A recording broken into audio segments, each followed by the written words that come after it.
Hey everybody, welcome back to the Gulf Coast Huddle, brought to you by Lone Star Gridiron. Each week, Chris Daly and Mike Foreman break down all the Texas high school football along the Texas Gulf Coast. Now, strap on your gear and let's go. Lone Star Gridiron is looking for interns. Over the years, we have helped dozens of students get jobs in sports media. If you want to shortcut your path to a career in sports media, click on the internship link on LoneStarGridiron.com. Hey, do you need topsoil, fill dirt, sand, mulch, gravel, limestone, you name it? Do you need that delivered and or spread? Texas Tree Cycle in Victoria has you covered for residential and commercial projects, big or small. These guys do it all. They do some amazing work. You can call them at 361-237-8006 for a free estimate. That's Texas Tree Cycle, bringing quality materials to your yard.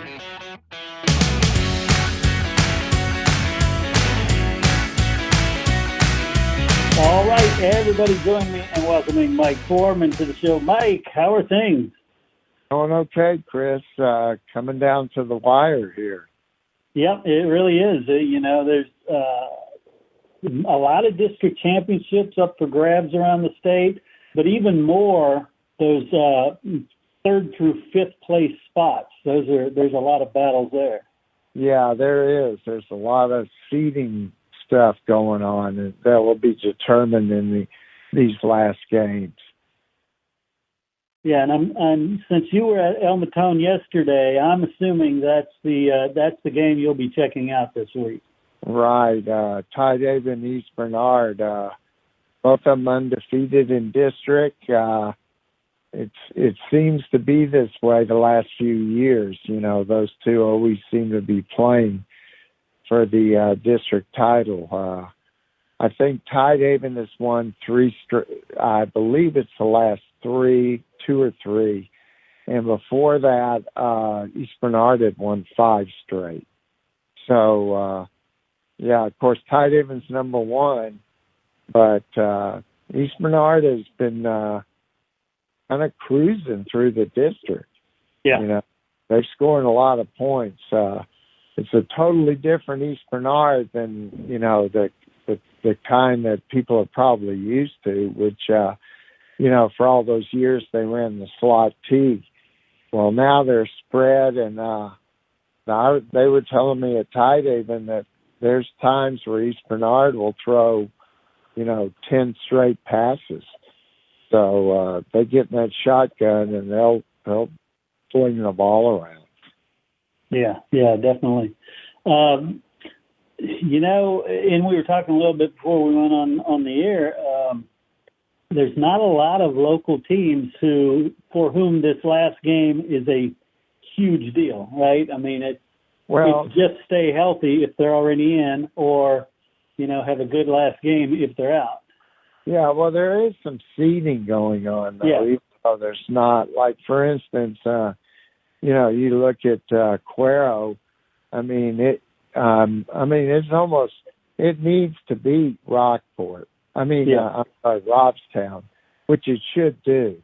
In that case, it's almost surely, depending on, well, really, it doesn't really matter. It almost surely would be the second seed if it takes care of business. But there is, like, you had talked about Calhoun and Bay City.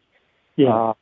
The winner of that game is likely going to be the second seed unless El Campo beats Lavernia.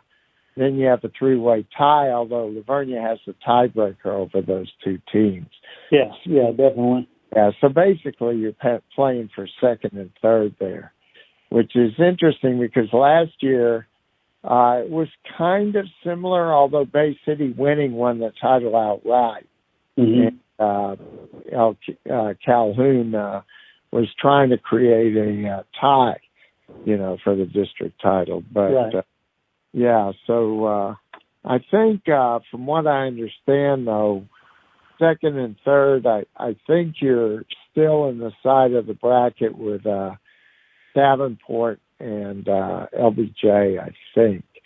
So you've got a tough road there. Yeah, no doubt, no doubt. It doesn't get real easy. So yeah, it's funny though. You know, a lot of teams, it's really just about staying healthy though, because Right. they're either in or out, and if they're in, they're going to have a tough opponent that next round. Well, yeah, there are some games though. Like for instance, you look at Yoakum and Hallettsville. Mm-hmm. Yoakum wins that after beating Hitchcock. It's going to be the second seed, and Hallettsville will be the fourth seed, which probably means another game against Franklin again. Right. But if somehow Hallettsville wins that game, then you've got a three-way tie for second with Hitchcock, Yoakum, and Hallettsville. Oh yeah, yeah. Go to points or whatever the district's tiebreaker is. So there are a lot of instances like that. Like for instance, Wharton and Sweeney, the winner of that game will be the third seed and the loser the fourth seed.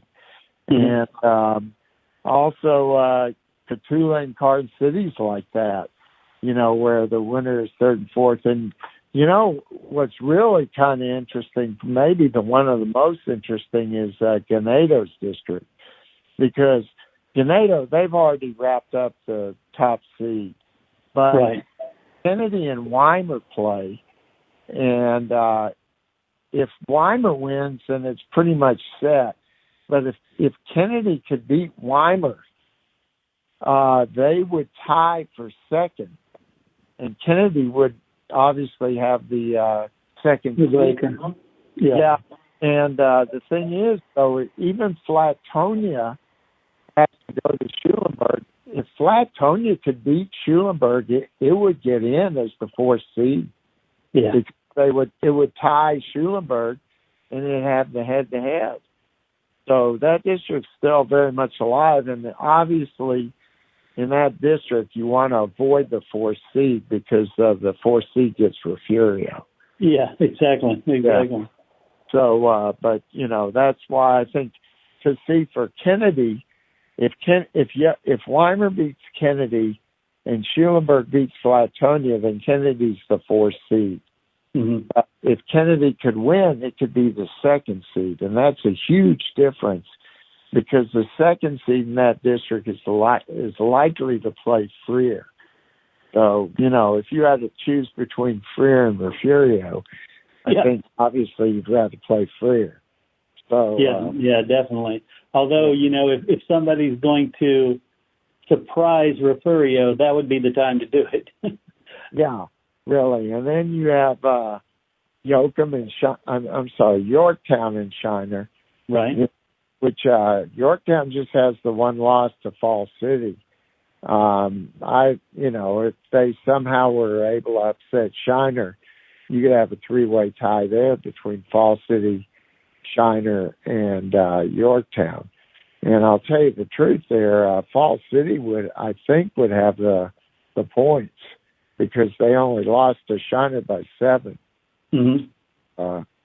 And they beat Yorktown by, I think, about pretty close to the max. So, it'd be that.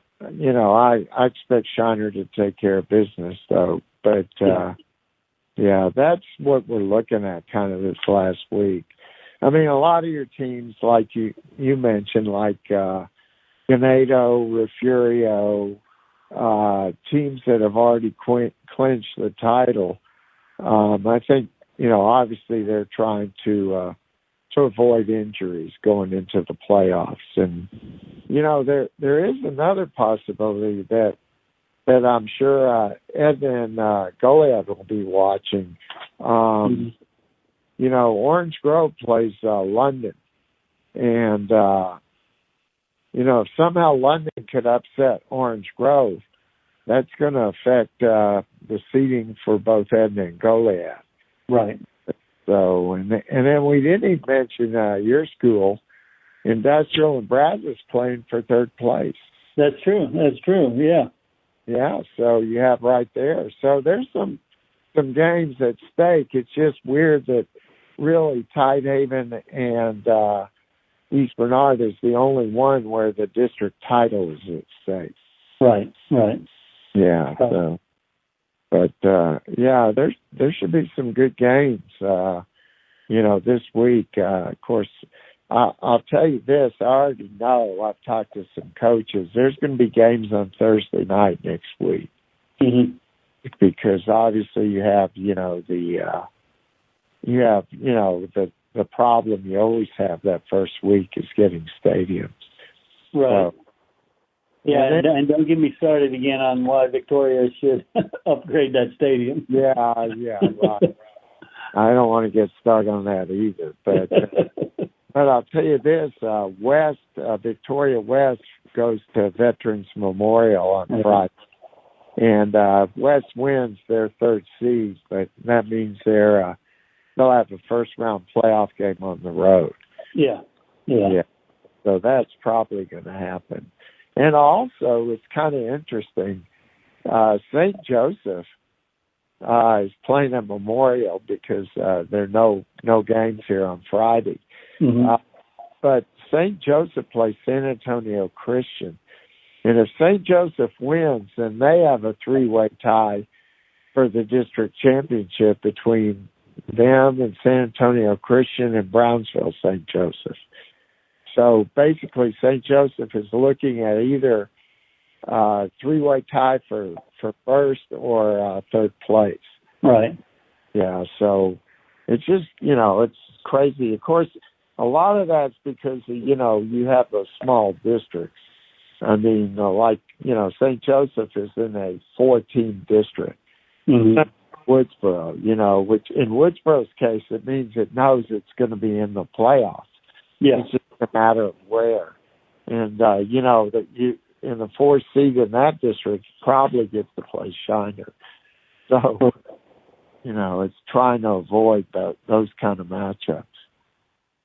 Yeah, no doubt.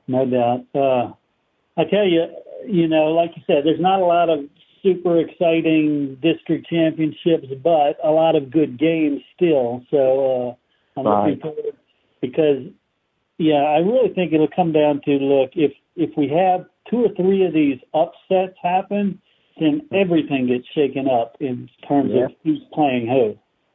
Yeah, that's true. I know coaches like to make plans ahead of time. But they have to kind of have a contingency plan, too, because if something happens, all of a sudden you're not playing the team you thought you were playing. Yeah. So, and the other thing we probably ought to mention is this was snapshot week. Right. Yeah, we talked about it last week, and it was just a couple of days after that when it happened. A couple of the numbers that I found interesting, Calhoun. The number Calhoun turned in is like 4 under, 4AD1. So there's a good chance that Calhoun could drop to 4AD2. Wow. Yeah. And if that happens, it'd be interesting to see what they do with them. And not only that, is what will happen to Bay City and El Campo. Right. Are they going to take them back to Region 3, or will they leave them in Region 4? It's a lot could happen there. Also, Wharton is going to drop probably to 3A Division 1. Mm-hmm. It's going to probably drop. Shiner is coming back up. They turned in 201. They're going to come back up to 2A Division 1. But the thing to watch there is Refugio turned in 188, which I believe is like 7 or 8 over what the cutoff for D2 was last year. And, a lot of times the numbers go up like 10. Yes. Realignment. And if that happens, Refugio could be D2. Mm-hmm. So that's kind of interesting. I'm trying to think of any. Those were the significant ones I saw that I thought, there might be. I think London is going to go up. So that'll affect. I think what will happen there, though, is they'll just put Sinton into the spot that London was in. And you'll have your 18 district. Mm-hmm. But the thing I'm wondering now with Wharton dropping down, if that could affect maybe Yoakum and Houtsville. because they're in a very small 5-team district. And, I know there's no question that both Yoakum and Houtesville would love to come back to Region 4.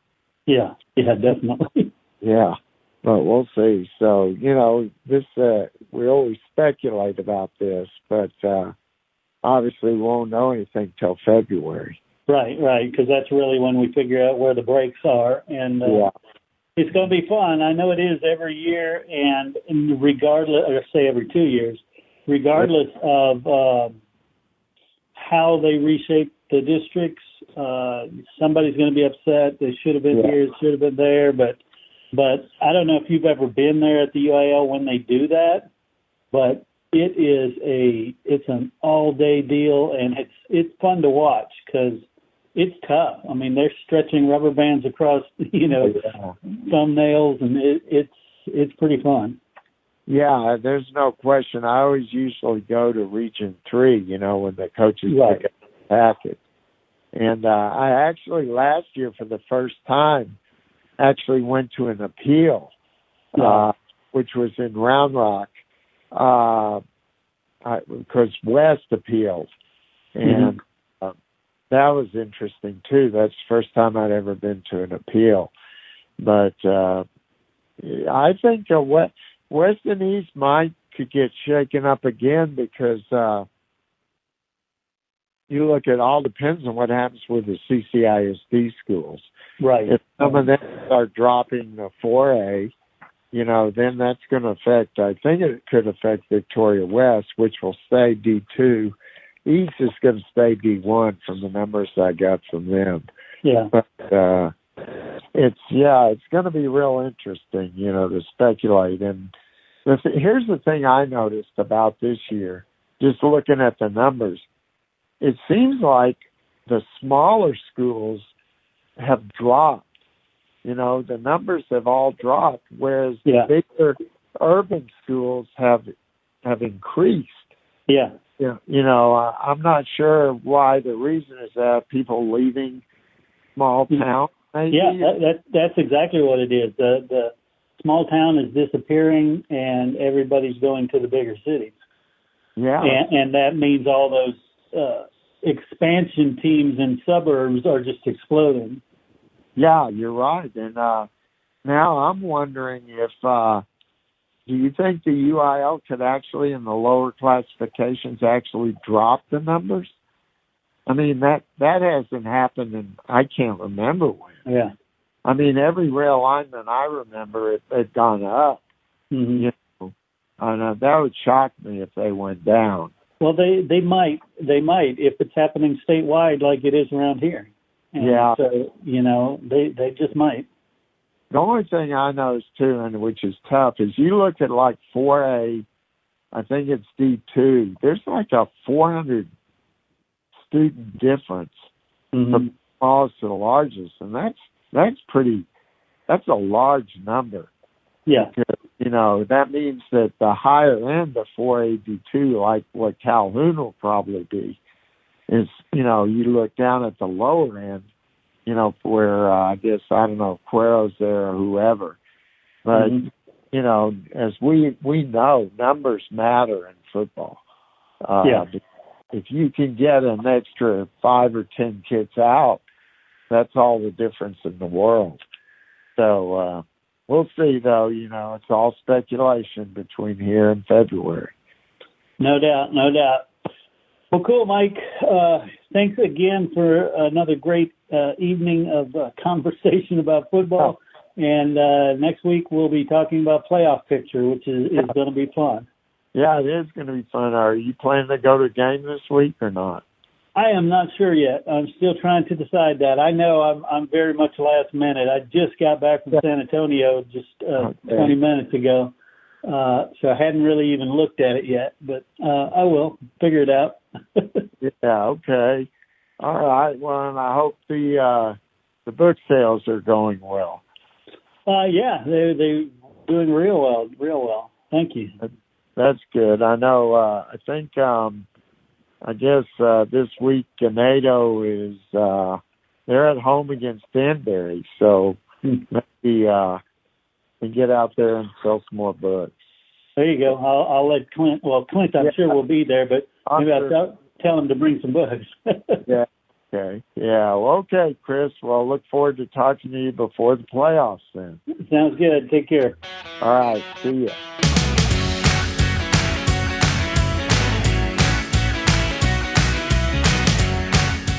Coaches, boosters, parents, every sport deserves a spotlight. From football and volleyball to basketball, soccer, baseball, softball, track, wrestling, and more.